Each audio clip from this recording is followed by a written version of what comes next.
Tanrı'nın verdiği canı sadece Tanrı alır. Ama Tanrı aracılar kullanır. Seni öldürmem için de beni görevlendirdi. Ne vakit toplanacak bu toy bey? Vakit tamamdır hatun. Osman çıkıp gelirse ortalık karışacaktır. Yarın kardeş kanı dökmeye hazır olun. Savcı beyle babam evlilik toyu kuracaklarmış. Osman bunu kabullenir mi hiç? Kabullenmez elbet. Oğlum Möngege Hatun kiminle beraber ittifak kurup seni öldürmeye çalıştı biliyor musun? Yavlak aslan. Nasıl ki bizi Osman'a sattıysa Osman'ı da Yayatu'ya satacaktır. Ulan yine kayılara olacak.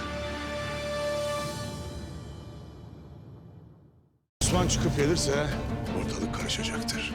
Yarın kardeş kanı dökmeye hazır olun. Savcı beyle babam evlilik toyu kuracaklarmış. Osman bunu kabullenir mi hiç? Kabullenmez elbet. Oğlum Möngege Hatun kiminle beraber ittifak kurup seni öldürmeye çalıştı biliyor musun? Yavlak aslan.